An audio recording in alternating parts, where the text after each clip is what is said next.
Assalamualaikum Barai, selamat datang kembali di Guru Gembul Channel. Sekarang kita akan membahas tentang sejarah Indonesia.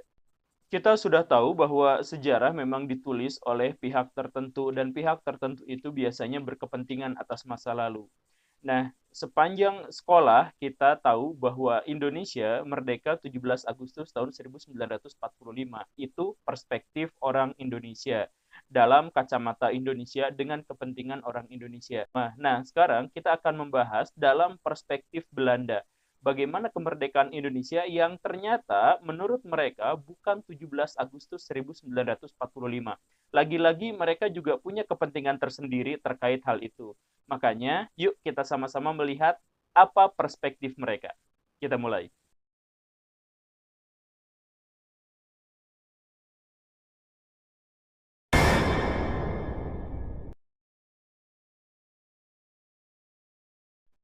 Baraya kita mulai uraian ini dari restorasi Meiji di Jepang pada tahun 1859. Pada waktu itu, setelah selesai restorasi, Jepang berpikir bahwa kita harus menjadi negara industri untuk menjadi negara yang sangat kuat, tidak lagi diinjak-injak sama bangsa asing. Jadi ketika orang Indonesia, orang India, orang Filipina pada waktu itu berpikir bagaimana caranya melepaskan diri dari penjajahan, orang Jepang sebaliknya berpikir bagaimana caranya menjajah. Dulu saya hampir dijajah oleh orang Amerika Serikat. Nah, sekarang saatnya, kata orang Jepang, kita harus menjajah. Bangsa Jepang itu adalah keturunan dari Amaterasu no Mikami. Maka tidak mungkin bangsa ini diinjak-injak oleh bangsa lain. Maka si Jepang mulai berpikir untuk modernisasi.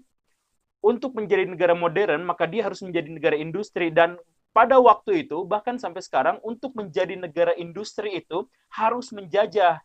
Karena menjadi negara industri itu kita harus mengubah bahan-bahan dari alam untuk dijadikan alat pemuas kebutuhan manusia. Nah, Jepang tidak memiliki sumber daya alam dan Jepang juga tidak memiliki cukup populasi untuk menggunakan hasilnya.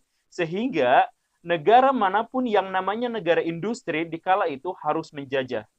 Maka sejak tahun 1900-an awal Jepang mulai kampanye militer, mulai ngintip-ngintip negara-negara lain yang mungkin bisa dijajah. Dia lihat Korea, sumber dayanya melimpah, kita jajah Korea. Lihat Cina, penduduknya banyak, bisa jadi pangsa pasarnya, keren banget. Mereka ngeliat, terus lihat Malaysia, lihat Thailand, pas lihat Indonesia, ternyata Indonesia itu memiliki seluruh sumber daya yang dibutuhkan Jepang untuk memodernisasi negaranya. Indonesia punya karet, Indonesia punya hasil-hasil perkebunan, Indonesia punya barang tambang, Indonesia punya besi, timah, dan sebagainya. Dan semuanya tersedia dalam jumlah yang sangat memadai. Ini benar-benar menggiurkan, maka Jepang bertekad, ayo kita jajah Indonesia. Jepang kemudian mengirimkan mata-matanya ke Indonesia, bahkan mendatangi orang Belanda untuk memberi bantuan. Oh, Belanda lagi ngejajah Indonesia ya, saya bantuin ya. Orang Jepang bikinin jalan, bikin apa, padahal jalan-jalan itu kelak akan digunakan untuk menyerang Belanda gitu. Tahun 1927 Jepang ngambil keputusan yang signifikan. Apakah kita harus menjajah? Iya, kita harus menjajah negara-negara itu. Tetapi kalau Jepang mau menjajah Indonesia, maka konsekuensinya adalah Jepang harus lewat Rusia. Dan berarti Jepang harus melawan Rusia. Jepang harus lewat Cina yang pada waktu itu berarti sedang digerogoti oleh Inggris. Berarti Jepang harus melawan Inggris dan Cina sekaligus. Kemudian Jepang harus melawan Vietnam yang pada waktu itu dikuasai oleh Prancis. Jepang harus mengalahkan Amerika Serikat di Filipina. Jepang harus mengalahkan Inggris di Malaysia. Dan akhirnya Jepang harus mengambil alih Indonesia dari Belanda. Dan setelah itu belum selesai juga, semua kekuatan-kekuatan Eropa itu pasti akan berkumpul di Australia, maka Jepang juga harus menghabisi kekuatan Eropa itu di Australia. Maka begitu banyak negara yang harus dihabisi oleh Jepang hanya untuk bisa menguasai Indonesia dan Asia Pasifik. Nah, begitu banyak PR yang harus dikerjakan oleh Jepang, tapi Jepang negara yang disiplin, masyarakat yang disiplin. Mereka lek-lek saja melakukan itu, dan akhirnya tahun 1939 Jepang benar-benar menteror Asia Pasifik. Termasuk Pearl Harbor, termasuk Filipina, seluruh Asia Pasifik diserang dalam hentakan-hentakan yang mengejutkan dunia. Belanda bikin inisiatif, bikin APDACOM, Amerika, British, Deutschland, Australia. Bikin Seluruh angkatan perangnya disatukan untuk menghadapi Jepang. Bentengnya di Indonesia, siap-siap pertempuran semuanya. Tapi pada waktu itu ketika kontak militer terjadi, itu Jepang seperti main bowling. Bola besar menggelinding. Ini tentara-tentara Inggris, Belanda, Amerika itu kayak pion-pionnya langsung plak pecah semua. Hanya dalam kisaran waktu yang sangat singkat, Indonesia langsung dikuasai oleh Jepang. Nah, disinilah titik tekannya Baraya. Ketika akhirnya orang-orang Jepang datang ke Indonesia dan mengambil alih Indonesia dari Belanda, Belandanya sendiri 1 tahun sebelumnya udah kabur ke Australia. Mereka bikin Nica April tahun 1944. Mereka tahu bahwa kekuatan tempurnya bahkan ketika disatukan pun tidak mungkin menghadapi kedikdayaan Jepang. Maka si Belanda itu bikin inisiatif, plan kedua. Mereka sudah bikin pemerintahan darurat di Australia. Ketika Jepang datang ke Indonesia, yang melawan Jepang hanya kekuatan militernya saja. Dikalahkan. Jepang nyuruh, oi, lu tanda tangan, lu nyerahkan Indonesia. Orang Belanda bilang, saya akan tanda tangan, tapi ini bukan tanda tangan penyerahan. Saya menyerah, tapi militernya. Sedangkan pemerintahannya itu kabur ke Australia. Nah, ini titik tekannya, Baraya, ini titik tekannya. Sehingga, apakah Jepang datang ke Indonesia untuk menjajah, untuk koloni? Apakah Indonesia milik Jepang? Dalam konteks Indonesia, ya Indonesia dikuasai oleh Jepang. Tapi menurut Belanda dan menurut hukum internasional, Indonesia masih sah milik Belanda karena Belandanya belum menyerah. Karena Belanda April tahun 1944 bikin kesepakatan dua. Pertama, bahwa Belanda akan memerintah dari Australia, itu yang pertama. Yang kedua, kalaupun Belanda kalah, maka Belanda akan menyerahkannya kepada sekutu. Itu ada perjanjian antara Van Mook dengan MacArthur. Sudah ada deal-dealannya seperti itu. Ketika Jepang akhirnya menguasai Indonesia, nah, Soekarno senang memanfaatkan. Akhirnya Soekarno berkolaborasi dengan Jepang. Atau bahasa paling kasarnya, menjilat pada Jepang. Bahasa yang paling halus, berkooperatif dengan Jepang. Soekarno tahu, ngelawan Belanda aja kita nggak kelar-kelar, apalagi ngelawan Jepang yang bahkan jauh lebih kuat. Maka kata Soekarno, daripada melawan dan membunuhi para pemuda sendiri, mendingan pakai otak. Sembunyi di balik batu, kemudian sedikit demi sedikit mengambil pengaruh Jepang untuk dimanfaatkan untuk kemerdekaan Indonesia. Kita lanjut poin selanjutnya. Jepang itu sama seperti Jerman, dia sangat dikdaya, dia sangat kuat, tapi dia hanya bisa bertempur dalam waktu terbatas, stamina-nya terbatas, karena penduduknya sedikit, negaranya kecil, sedangkan pihak yang dihadapinya begitu besar. Ingat pada waktu itu Jepang dan Jerman harus menghadapi 23 negara dengan populasi yang sangat besar, sumber daya yang sangat besar. Amerika itu besar, Rusia itu besar, Cina itu besar, Australia itu besar, Kanada itu besar, dan itu semua harus dihadapi oleh Jepang yang sumber dayanya sangat sedikit, sangat itu aja. Makanya Jepang kuat di awalnya, tapi ketika di ronde kedua dia sudah tidak memiliki stamina perang yang memadai. Akhirnya tahun 44 Jepang udah nggak bisa apa-apa lagi, hanya bisa dibombardir tanpa bisa melawan. Sehingga Jepang membiarkan orang-orang Indonesia untuk memproklamirkan kemerdekaan. Maka Jepang mempersiapkan BPUPKI yang kemudian dimanfaatkan oleh orang-orang Indonesia. Dan orang Indonesia akhirnya mengubah BPUPKI atau melanjutkan BPUPKI menjadi PPKI. Soekarno-Hatta diangkat pada waktu itu, dan ketika PPKI akhirnya merumuskan sebuah kebijakan terkait dengan konstitusi negara dan terkait dengan proklamasi, Soekarno dan Hatta dijadikan sebagai presiden dan wakil presiden Indonesia. Ini titik tekan yang sangat krusial. Kenapa, Baraya? Begini, ketika akhirnya Indonesia memproklamirkan kemerdekaan 17 Agustus 1945, weh, merdeka, merdeka gitu ya. Seluruh negara di dunia mengabaikan itu, tidak ada yang mau mendengarkan. Kenapa? Kan kalau mau merdeka, maka harus memenuhi 4 syarat. Harus memiliki rakyat, harus memiliki wilayah, harus memiliki pemerintahan, dan harus diakui oleh dunia internasional, atau harus ada pengakuan. Nah, Indonesia pada waktu itu udah punya wilayah belum? Belum. Indonesia punya pemerintahan, pemerintahannya baru dibentuk besoknya. Indonesia kemudian apakah punya rakyat? Ya rakyatnya semuanya rakyat Hindia Belanda. Kemudian tidak ada satupun negara yang mengakui kedaulatan Indonesia. Jadi Indonesia apakah sah memproklamirkan itu segelintir orang sedikit? Kemudian yang lebih penting lagi, sepihak. Gini nih Baraya, Apakah Belanda sah menguasai Indonesia? Sah, karena dia menaklukkan kerajaan-kerajaan Indonesia, hitam di atas putih. Lu nyerah, ini jadi wilayah gua. Kata Belanda, udah ada hitam di atas putih. Ketika Jepang menduduki Indonesia, militer Belanda tanda tangan hitam di atas putih bahwa ini sekarang jadi milik Jepang. Nah, Jepang kemudian nanti dikalahkan sama sekutu. Ada hitam di atas putih. Jadi Indonesia milik sekutu. Nah, Indonesia memproklamirkan kemerdekaan, ngalahin negara mana? Tanda tangan hitam di atas putihnya mana? Kan nggak ada. Sepihak Indonesia menyatakan kemerdekaan sepihak. Sehingga negara-negara yang lain tidak ada satupun yang mau mengakui. Ada negara Mesir, ada negara Palestina, negara-negara Liga Arab itu adalah negara-negara pertama yang mengakui kedaulatan Indonesia. Tapi itu 2 tahun kemudian. Jadi tahun 1945 apa yang kita miliki? Kita tidak memiliki apapun.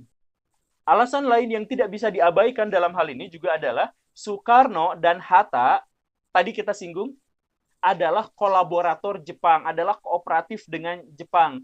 Pada waktu itu, negara-negara di seluruh dunia dirundung trauma, beres Perang Dunia II. Perang Dunia II itu adalah perang paling besar sepanjang sejarah, butuh 60 juta tumbal manusia untuk akhirnya mengakhiri perang itu. Apa yang menyebabkan perang itu? Kemunculan fasisme. Nah, jadi negara-negara lain tidak akan pernah ridho kalau ada kemungkinan atau potensi tentang kebangkitan kembali fasisme.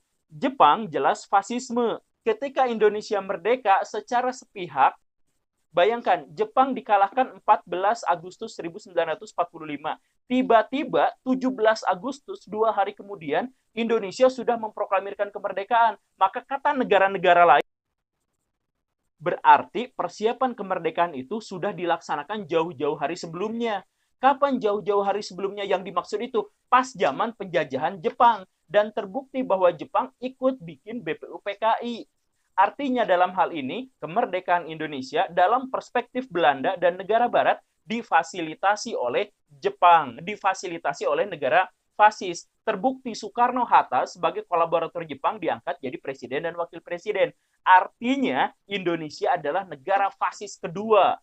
Dan karena itulah seluruh dunia tidak ada yang ridho satupun Indonesia merdeka.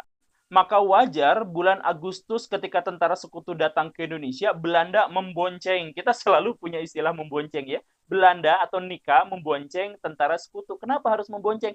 Karena memang sudah ada kesepakatan sebelumnya. April 1944, sekutu dan Belanda udah deal-dealan. Kalau perang ini berakhir, maka sekutu akan mengembalikan kekuasaan Belanda di Indonesia. Itu deal-dealannya. Ada hitam di atas putihnya. Kemerdekaan Indonesia itu tidak ada hitam di atas putih antara kedua belah pihak. Gitu. Itu inti permasalahannya. Nah, tapi akhirnya ini kabar baiknya untuk Indonesia. Orang-orang Indonesia itu pada waktu itu sudah benar-benar nasionalis, sudah benar-benar terpupuk semangat untuk merdekanya. Ketika tentara sekutu datang ke Indonesia, dia awalnya disambut baik, tetapi di Surabaya disambut dengan sinis. Hmm, hmm. Dan akhirnya ketika bukti-bukti menegaskan bahwa sekutu memang datang ke Indonesia untuk mengembalikan kekuasaan Belanda di Indonesia, arek-arek Surabaya itu memutuskan untuk melawan. Di sini ada titik balik yang sangat penting, Baraya. Sekutu dan negara-negara barat tidak pernah berpikir bahwa Indonesia memiliki semangat nasionalisme. Mereka pikir hanya kolaborator Jepang saja, segelintir orang termasuk Soekarno-Hatta yang pengen merdeka. Sisanya orang Indonesia tiis-tiis saja. Ini terbantah akhirnya dalam pertempuran 10 November di Surabaya. Jenderal Malabi kan tewas sama arek-arek Surabaya.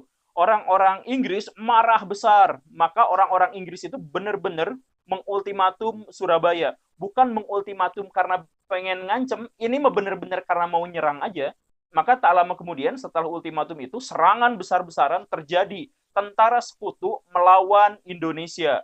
Tentara sekutu pada waktu itu sudah benar-benar berpengalaman ngelawan Jepang dan sudah benar-benar memiliki semua armada yang memadai untuk menghancurkan sebuah negara. Kapal perang, tank, pesawat tempur, prajurit yang terlatih, semuanya sudah siap. Sedangkan orang-orang Indonesia, ya senjata seadanya, dikasih sama Jepang, belum tahu gimana cara makainya. Ya udah pakai bambu runcing aja seikhlasnya. Ada yang pakai keris, ada yang pakai belati, ada yang pakai golok. Nah, terjadilah pertempuran Surabaya yang sangat heroik itu. Sekutu mengancam, kalau dalam sekian hari orang Indonesia tidak menyerahkan senjatanya dan tidak menyerahkan orang yang membunuh Malabi, maka kami akan gempur Surabaya. Orang Surabaya malah bertakbir, Allahu Akbar, kita lawan sampai tetes darah penghabisan. Orang Surabaya berdatangan dari luar Surabaya, dari dalam Surabaya, maju ke medan perang, ke tengah pertempuran. Pada waktu itu benar-benar tidak mengimbang. Jumlah orang Indonesia yang berperang itu sekitar 4-5 kali lipat dibanding serdadu Inggris, dibanding serdadu sekutu. Tetapi mereka tidak dibekali apapun. Sebagian besar bahkan nyeker, tidak pakai sepatu. Melawan dengan apapun yang mereka miliki.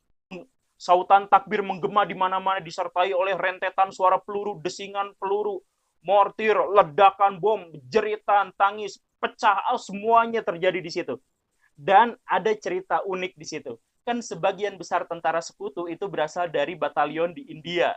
Nah, orang-orang India itu banyak yang muslim, khususnya tentara Gurkha. Tentara Gurkha itu adalah salah satu tentara paling elit yang kekuatan tempurnya benar-benar di luar batas orang-orang pada umumnya. Mereka diambil dari pegunungan Himalaya. Jadi ada orang Indianya, ada orang Nepalnya, ada orang Pakistannya. Nah, itu banyak di antara mereka yang orang-orang muslim. Ketika mereka nyerang, mereka juga menyerukan takbir Allahu Akbar. Ketika mereka menghadapi orang-orang Surabaya juga takbir Allahu Akbar. Jadi benar-benar membingungkan. Sampai satu kali orang-orang Gurkha ikut sholat di masjid. Pakai senapan, senjata apa, sholat. Di sampingnya tentara Indonesia. Berdampingan, sholat berjamaah berdampingan, Allahu Akbar sama-sama, tapi dua-duanya tahu bahwa mereka musuh. Akhirnya dalam banyak momentum, orang-orang Gurkha banyak yang akhirnya membelot. Karena ketika mereka menambok dengan senapan, itu orang-orang Surabaya tetap maju dengan bendera merah putih di tangan kanannya dan bambu runcing di tangan kirinya. Allahu Akbar, maju terus ke sana.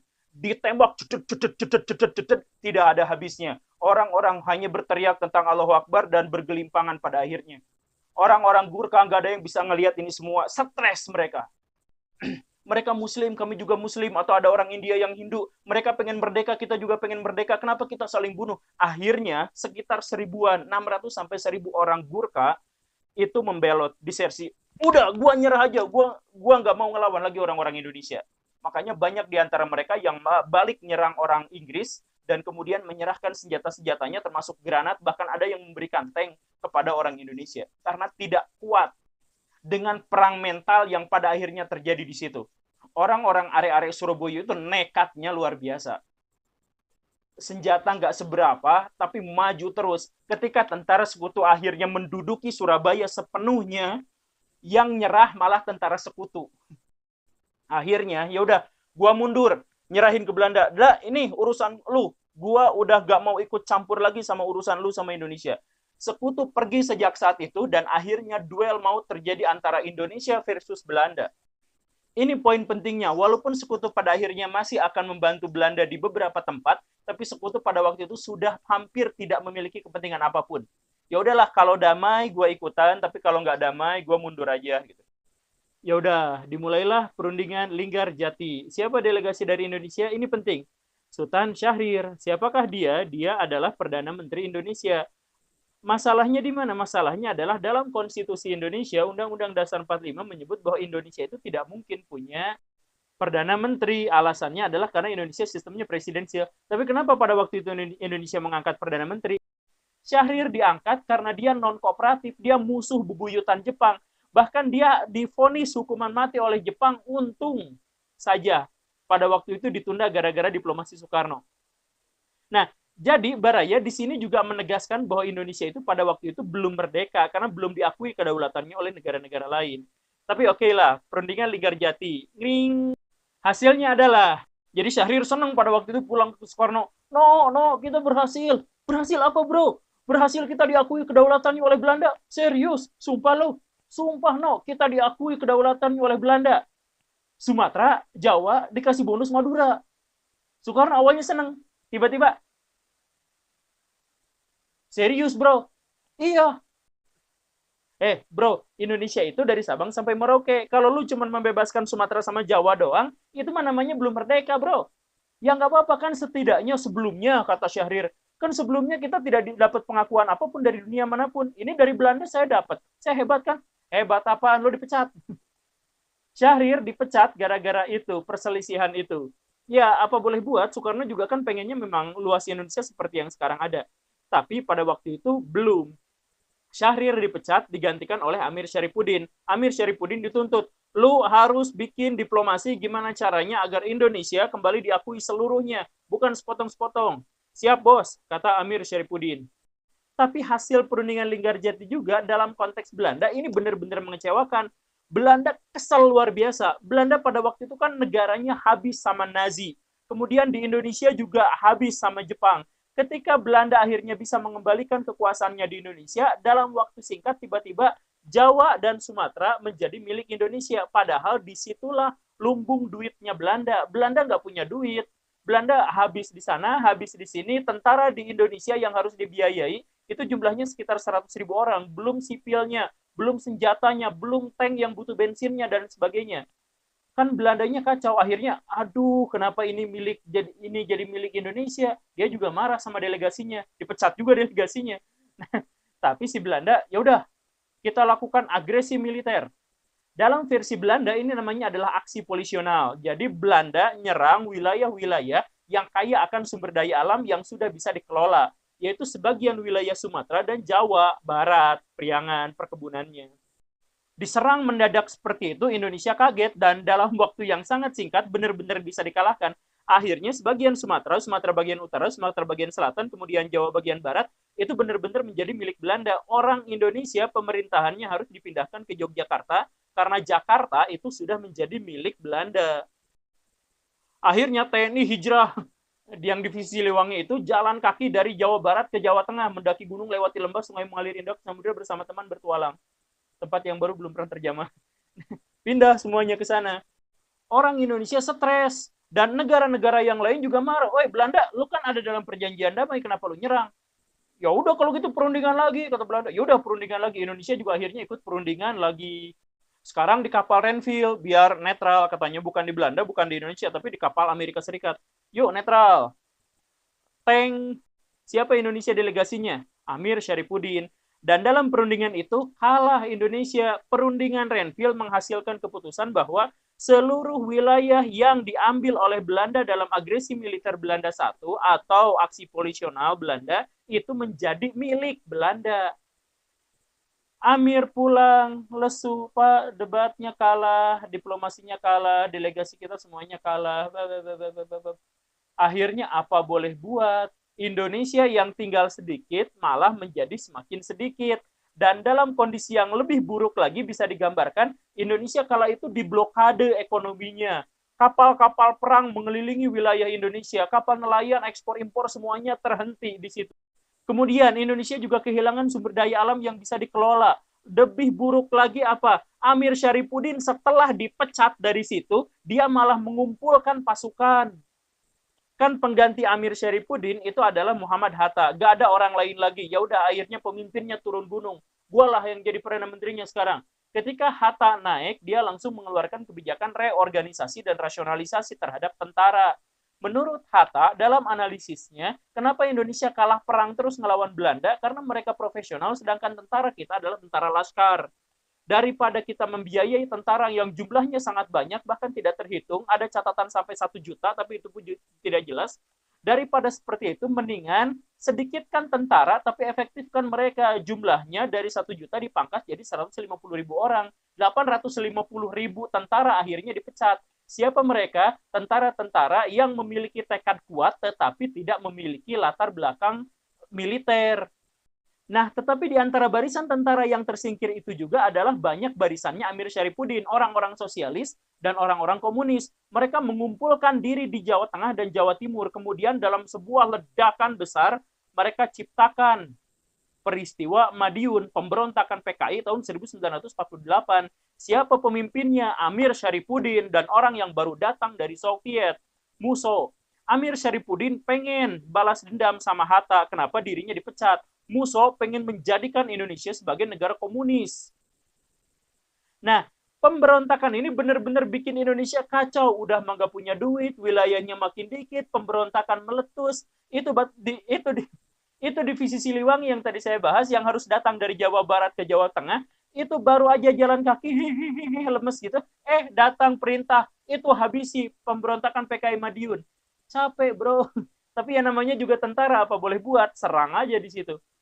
Di sisi lain, ada dua kubu di dunia barat. Yang pertama, kubu Amerika Serikat yang tiba-tiba panik dengan kondisi seperti ini. Karena gini, pada waktu itu perang dingin Amerika Serikat ngelawan Soviet. Amerika Serikat tahu bahwa Soviet mengirimkan duta-dutanya ke seluruh dunia dan mencoba untuk mengkomuniskan seluruh dunia. Kalau semuanya jadi komunis, maka Amerika Serikat nggak punya teman.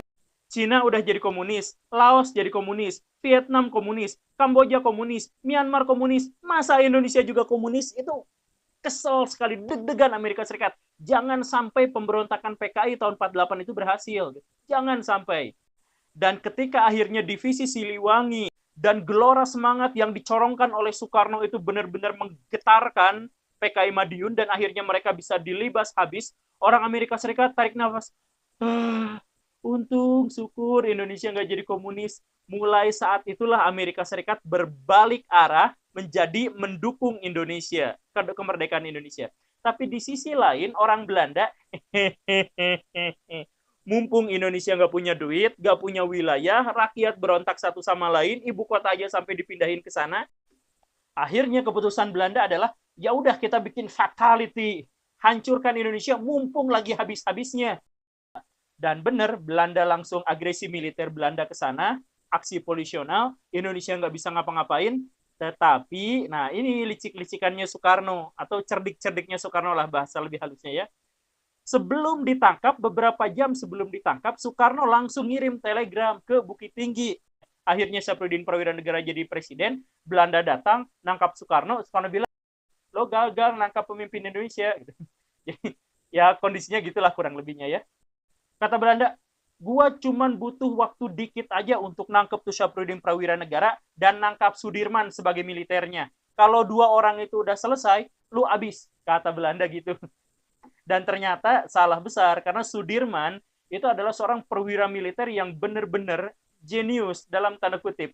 Jadi baraya begini, Indonesia itu kalau berantem sama Belanda, perang itu pasti selalu kalah, pasti. Kecuali kalau pemimpinnya Sudirman langsung gitu. Jadi waktu perang Ambarawa itu kita menang karena pemimpinnya langsung Sudirman. Nah, balik lagi. Sudirman itu dikejar-kejar sama tentara Belanda, nggak kena-kena, itu berbulan-bulan Sudirman muter-muter ke sana ke sini.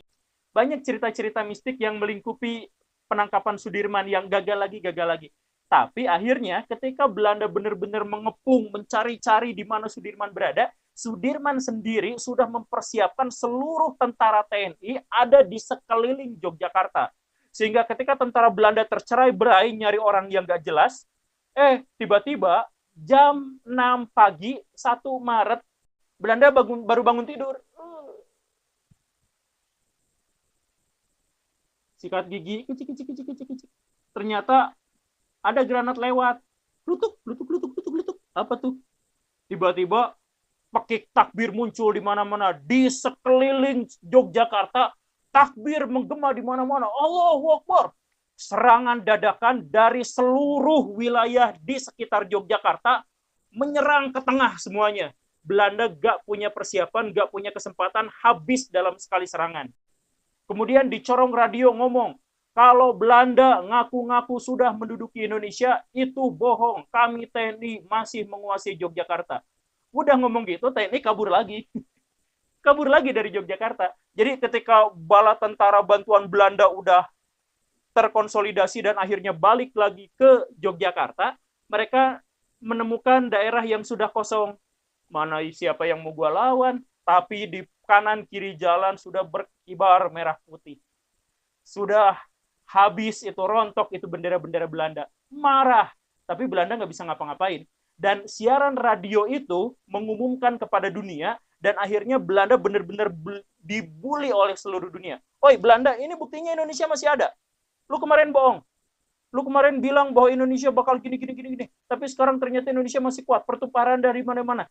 Lu itu udah melanggar perjanjian 2 kali. Dan kata Amerika Serikat, di depan mata gua. Renville itu kan di depan gua. Tapi lu melanggar perjanjian. Akhirnya Belanda dibully habis-habisan. Sampai akhirnya Belanda bilang, oke lah ya udah. Bikin perundingan Romrojen kan. Ya udahlah. Nanti bikin perundingan Linggarjati. Kita putuskan. Oke, kita putuskan dalam perundingan. Pada waktu itu Indonesia Perdana Menterinya Hatta. Hatta itu jago debat, konseptor ulung, nggak pernah debat, nggak pernah kalah dia kalau debat. Dalam perundingan itu, Belanda akhirnya mengakui kedaulatan Indonesia. Tapi, kata Belanda, dalam bentuk RIS. Kenapa Belanda seperti itu? Pikiran Belanda, ya udahlah, kalau udah bentuk RIS, mungkin sedikit demi sedikit ikut persemakmuran gua, ikut ya kerjasama ekonomi jangka panjang, kan bla bla bla bla. Mungkin juga ada yang pengen gabung lagi ke kita. Itu pikiran Belanda. Pikiran Muhammad Hatta, akui aja dulu, nggak apa-apa, namanya RIS juga, nanti kalau udah diakui kita kesatuan lagi. Jadi dua-duanya itu punya akal bulus di belakang keputusan ini. Tapi apapun keputusan itu, apapun akal bulusnya, Indonesia tek, dinyatakan merdeka, tanda tangan kedua belah pihak 27 Desember 1949. Makanya orang Eropa dan orang seluruh dunia merayakan kemerdekaan Indonesia, kalaupun merayakan, itu 27 Desember 49, bukan 17 Agustus 45. Belanda mau mengakui kemerdekaan Indonesia 17 Agustus 45, itu baru tahun 2005 kemarin. Itu keputusan politis, bukan keputusan historis. Oke, Baraya, itu saja. Itu adalah bukti bahwa Indonesia merdekanya tanggal segitu. Setidaknya dalam perspektif Barat, dalam perspektif Belanda. Terima kasih karena sudah menyaksikan. Tonton episode saya yang lain. Maaf videonya terlalu panjang. Saya Guru Gembul. Assalamualaikum warahmatullahi wabarakatuh.